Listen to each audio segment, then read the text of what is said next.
There is a hidden word inside one of the most famous sentences Jesus ever spoke, and almost everyone understands it wrongly. You have heard the sentence before. Blessed are the meek. It is in Matthew chapter 5, verse 5. The third beatitude, right in the middle of the Sermon on the Mount. Now, when you hear the word meek, what comes to mind? Probably someone quiet, head down, someone who accepts everything and never reacts, someone with no backbone, a doormat with a spiritual finish. That is what the word meek has become in English, a synonym for weak, passive, unresponsive. But the word that appears there in the original Greek does not mean any of that. It is praus, and praus, for the ancient Greeks, was a word used for a tamed horse. Not just any horse, a massive animal, strong enough to crush a man with a single kick, fast enough to carry an armed soldier into the middle of battle. And here is the detail that changes everything. That horse was not wild. It had been trained. The beast that could kill you was now obeying the touch of a rein.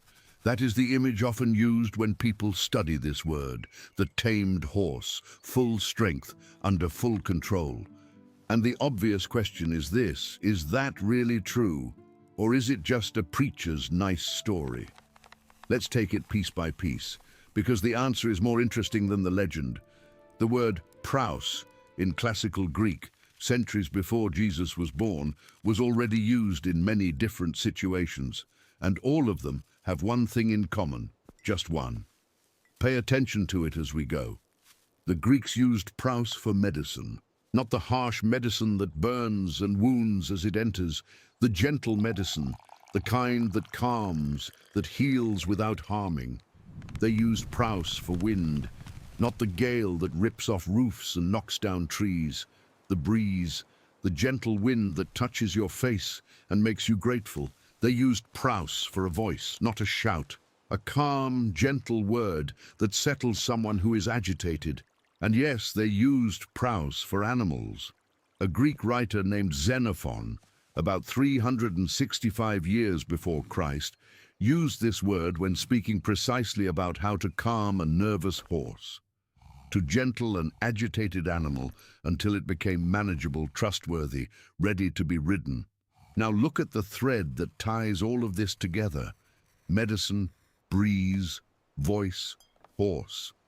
In each one, there is a force that could be destructive, and in each one that force has been brought under control. Strong medicine could wound, it was made gentle. The wind could devastate, it became a breeze on the face. The horse could kill, it was tamed and saddled. So hold on to this idea, because it is the heart of everything. Praus was never the absence of strength. Praus was always strength under control. Now, let me be honest with you, because this channel does not sell legends. The more dramatic version of the story, the one about a specific war horse, trained for battle, tested under flying arrows, that part is more preacher's illustration than dictionary entry. Xenophon did speak about taming a horse. That is real. But he was not writing a military manual. And he is practically the only ancient Greek author who applies this word to a horse. An isolated case, not a rule of the language. So let's be clear. The scene of the war horse helps us feel the idea. It is a strong image, but it is an amplification. It is not the technical, literal meaning of the word, but, and pay close attention here, the heart of the illustration is absolutely right. The idea of tamed strength does not need the horse in order to stand. It comes from a much firmer place than a stable story. It comes from Greek philosophy itself. And here we meet a name you have heard before in school: Aristotle, 4th century before Christ. Aristotle wrote about human virtues, about character, about what makes a person balanced. And one of the virtues he describes uses exactly our word, in its noun form, protes, meekness. And for Aristotle, meekness had nothing to do with weakness. It was the opposite. He builds the argument like this. On one side, there is the person who gets angry at everything. a very short fuse, exploding over anything, anger with no restraint. That is excess, lack of control. On the other side, there is the person who gets angry at nothing, who does not react even when he should react. And for Aristotle, notice this, that is also a flaw, a lack of spirit, the kind of person who is not even outraged in the face of blatant injustice. For him, meekness stands between the two. And look at how he describes the meek man. He is the person who feels anger for the right reasons, against the right people, in the right way, at the right time, and for the right length of time. In other words, the Prouse man feels. He has fire inside. He is capable of indignation, capable of strength. But his fire answers to reason, not impulse. He decides when to release it and when to hold it back. That is power under control.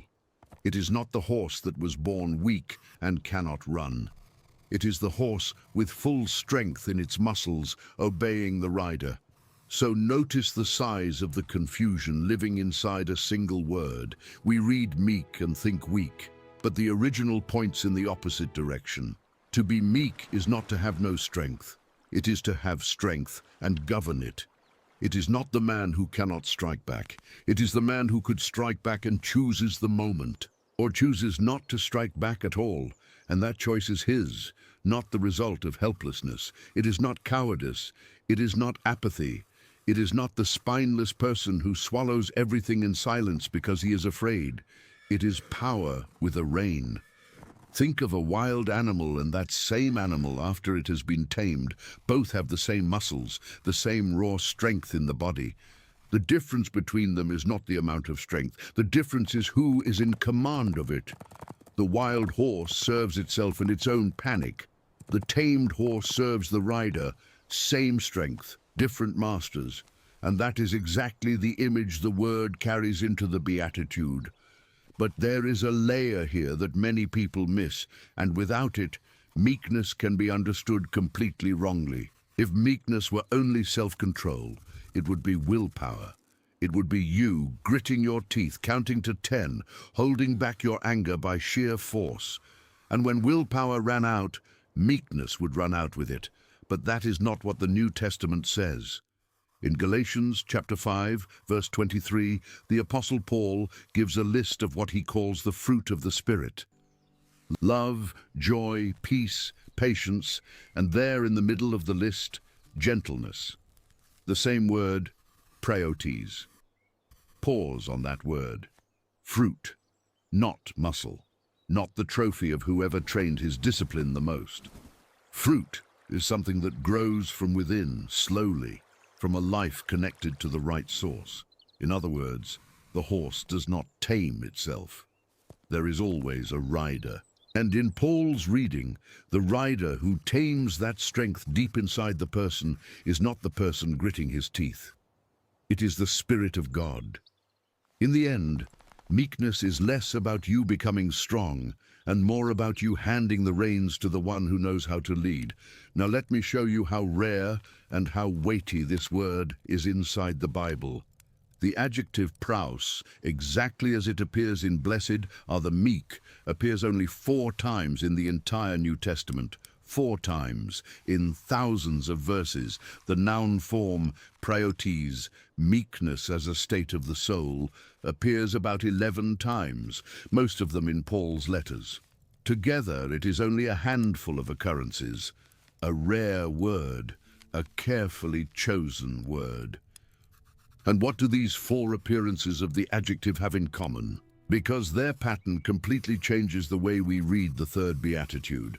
The first is the beatitude itself, Matthew 5, verse 5.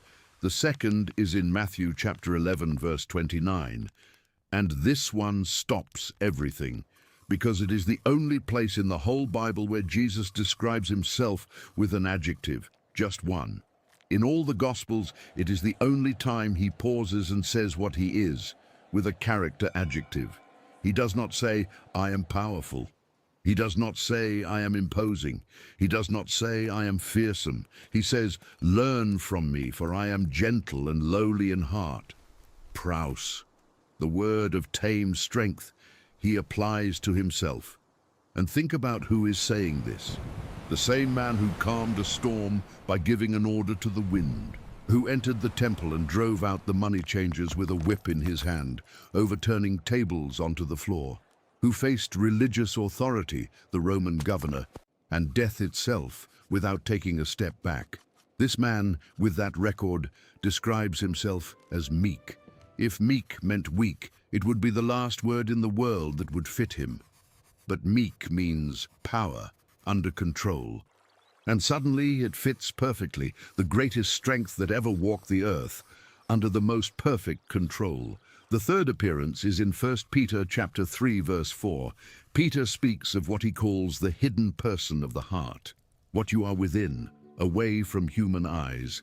And he says that a gentle and quiet spirit is precious in God's sight. Precious. This same tamed strength God calls something of great value.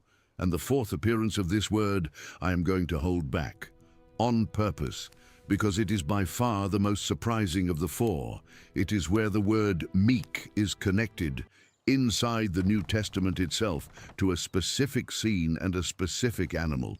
And that scene is the key that unlocks the whole meaning of this video's title, including the part about the horse.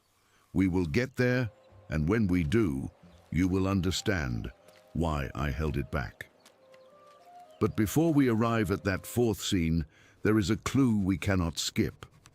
And it is hidden inside the phrase, "Blessed are the meek" itself. Because that phrase was not born there, in the mouth of Jesus, on the mountain. It is older than that, much older. When Jesus says, "Blessed are the meek, for they shall inherit the earth," he is not inventing a new sentence. He is quoting the Old Testament. Almost word for word, the phrase comes from Psalm 37, where it was already written that the meek would inherit the land. Jesus takes a verse every Jew there knew by heart and places it at the heart of the most famous sermon in history. And this opens a door. Because if the phrase comes from Hebrew before it reaches Greek, then there is another word behind praus, a Hebrew word. That word is anav, and anav has a slightly different flavor from praus. Where Greek thought of tamed strength of horse and rein, Hebrew thought of something else. Anav comes from a root that means to be bowed down, to be humbled, to be afflicted. The anav person is the person who has been bent, who has been struck by life, who has learned, often the hard way, to depend on God instead of depending on his own strength. This is not weakness of character. It is something else. It is strength that no longer trusts in itself. It is pride that has been broken and turned into dependence. Put the two languages together and you begin to see the whole picture. The meek person of the Bible is strong like a war horse and bowed like someone who has knelt. Power and surrender in the same person. And here there is a small detail, the kind that shows how carefully this text was handled across the centuries.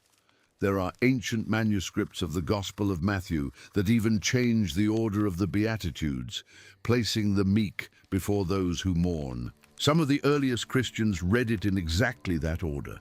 It does not change the meaning, but it shows how much this specific phrase drew attention from the beginning. The meek have always disturbed people, because the promise made to them is too great, to inherit the earth.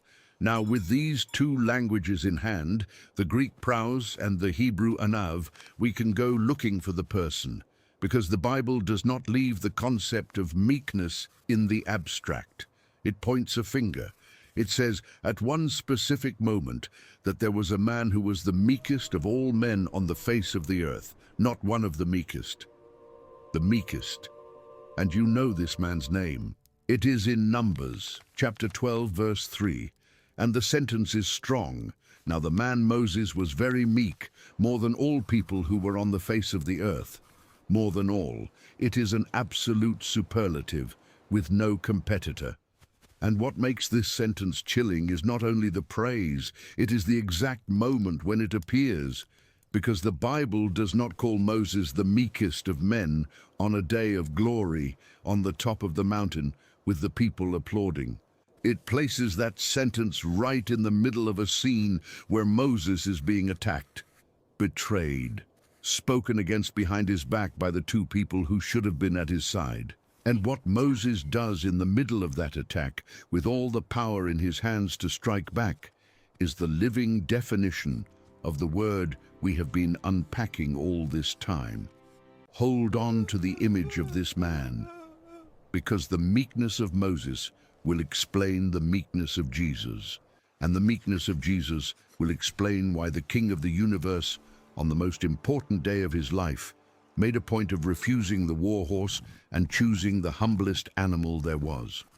Come back with me to the whole scene, because now it opens up. Numbers chapter 12. Moses is at the highest point of his leadership. He has brought an entire people out of slavery. He has opened the sea. He has spoken with God in a way no one before him had spoken. And the ones who rise up against him at this point are not Pharaoh, not an enemy army. They are Aaron and Miriam, his brother and sister, the two people of the same blood, raised under the same roof. The reason that appears on the surface is Moses' wife, a Cushite woman, but the text reveals what was underneath. The two of them say, "Has the Lord indeed spoken only through Moses? Has he not spoken through us also?" Numbers 12, verse 2. Did you feel the tone?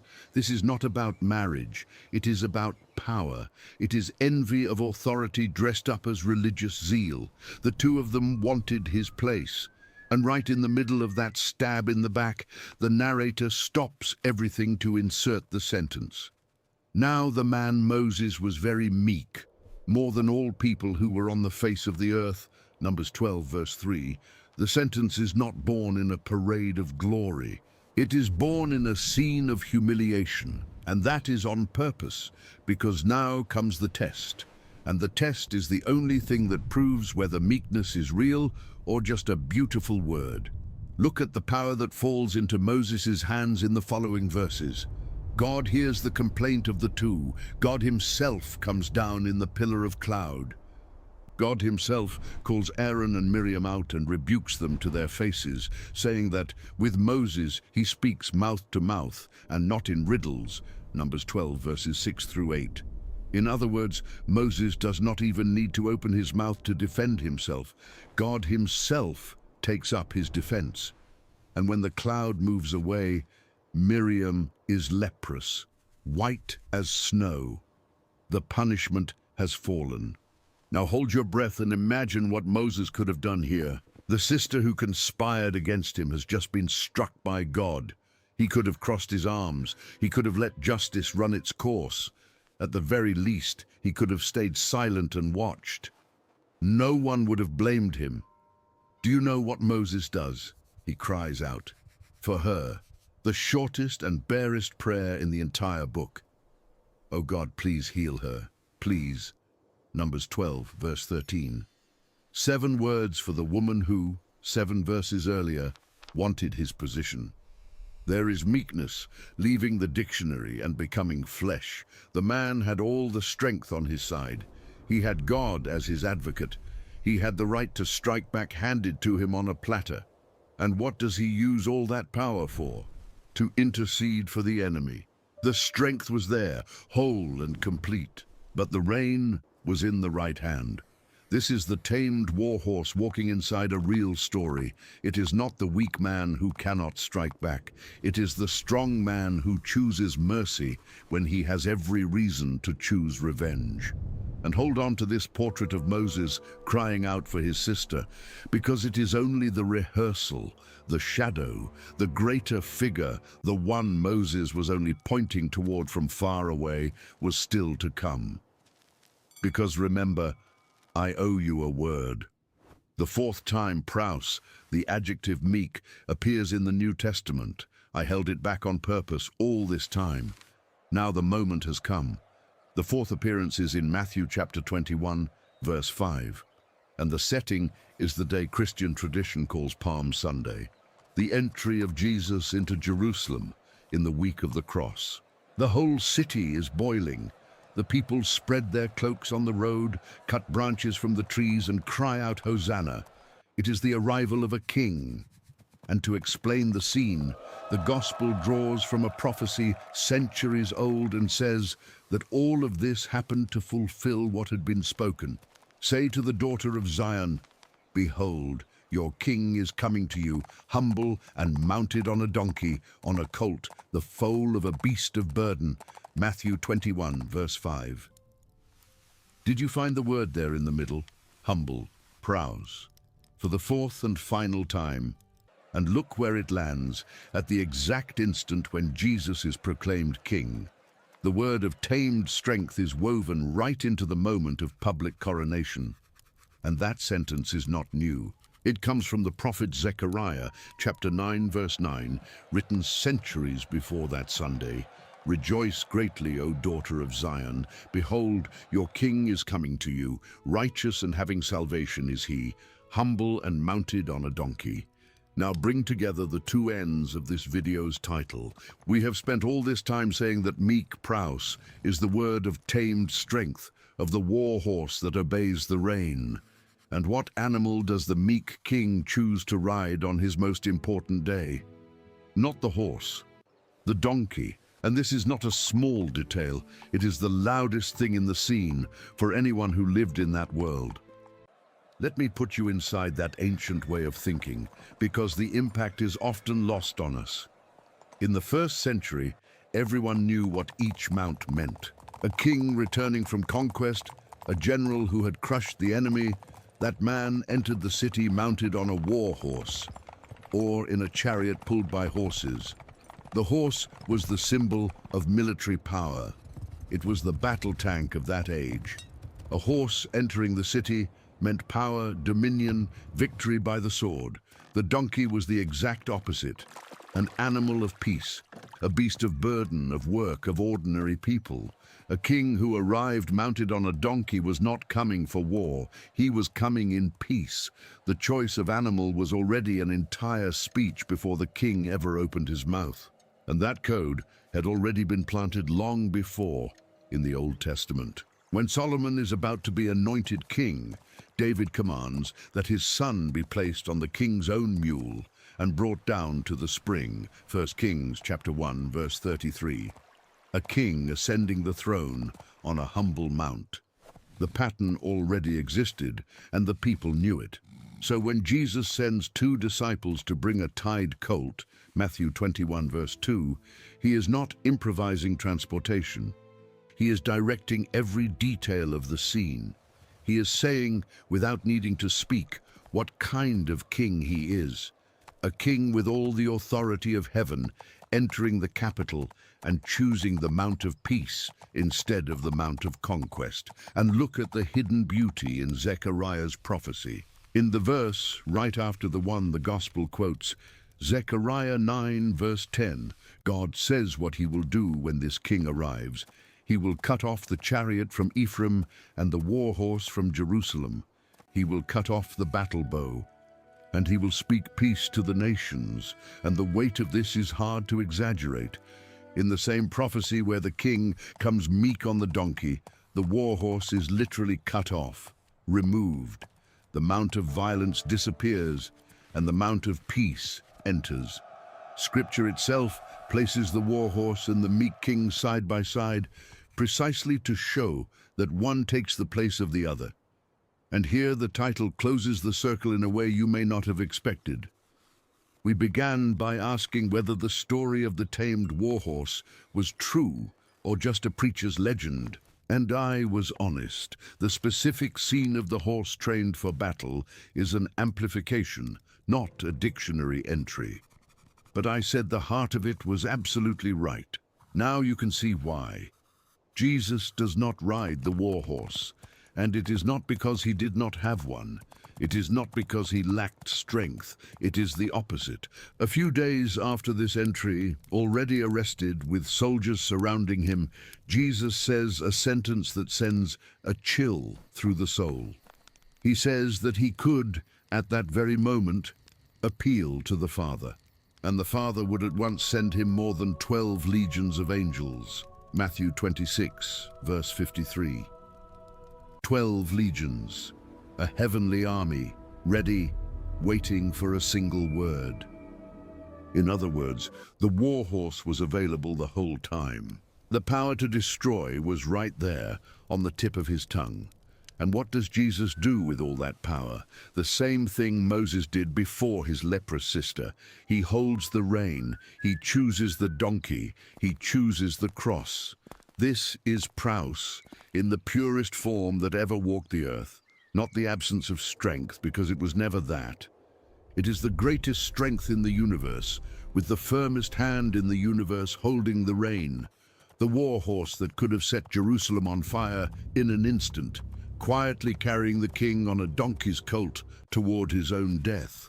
And that is why Jesus could call himself gentle and lowly in heart in Matthew 11. It was not false modesty. It was the most exact description possible. No one has ever had so much power with so little desire to use it for himself. Now go back to the third beatitude where everything began. Blessed are the meek, for they shall inherit the earth. Matthew 5, verse 5. We have spent all this time on the first half of the sentence, on the word meek. But now look at the second half, with everything you already know. The promise made to the meek is the earth, the world. And think about who at that time actually held the world in his hand. Rome. And how did Rome take the world? On the war horse, by the sword. With the marching legion, the whole empire was built on the logic of the horse. You take the earth by force, you dominate, you crush whoever resists. And then this teacher from Galilee comes, sits on a mountain, and says the opposite of all of that. He says the earth will not belong to whoever has the largest army. The earth will be the inheritance of the meek, not of those who conquer, of those who surrender, not of the one who mounts the war horse to dominate, but of the one who tames the war horse within and comes down to ride the donkey. And notice the word Jesus chooses, not conquer the earth, inherit the earth, and those two things are worlds apart. To conquer is to go and take by your own strength. To inherit is to receive from a father as a gift, something you could never seize on your own. The conqueror tears away. The heir receives. The beatitude says that in the end, the world does not remain with those who tear things away. It remains with those who trust and receive. It is the upside-down kingdom. Or, to be more exact, it is our way of seeing that was upside down, and Jesus turned it right side up. And this is where the two languages we brought together earlier meet in one person. Remember the Greek praus, tamed strength, the horse under the rein. And remember the Hebrew anav, the bowed down one, the one who has been bent by life and learned to depend on God. For a while, they can seem like two different ideas, almost fighting each other. Strength on one side, surrender on the other. But in Jesus entering Jerusalem, the two become the same image. The tamed war horse is, at the same time, the king bowed over a donkey. Power and surrender stop contradicting each other. They are in the same body, in the same gesture, too strong to need to prove anything, and surrendered enough to choose the cross. Praus and anav in the same saddle. And maybe that is what makes meekness so difficult for us. It demands both things at the same time, and they seem not to fit together. It demands that you have real strength, otherwise it is not meekness, only weakness with a beautiful name.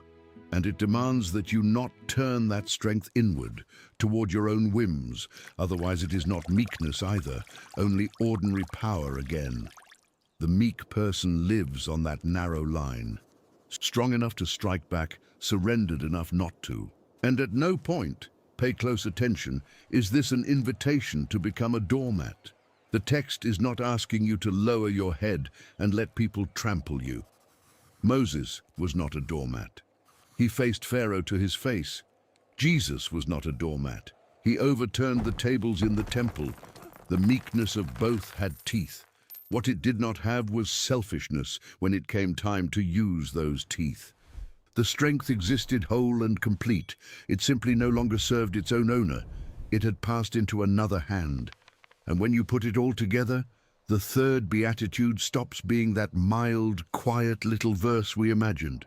It becomes one of the most radical sentences Jesus ever spoke, because it takes the word the world uses to mean weakness, praus, and reveals that it always meant the opposite. It takes the meekest man in the Old Testament, Moses, and shows him crying out for the sister who betrayed him.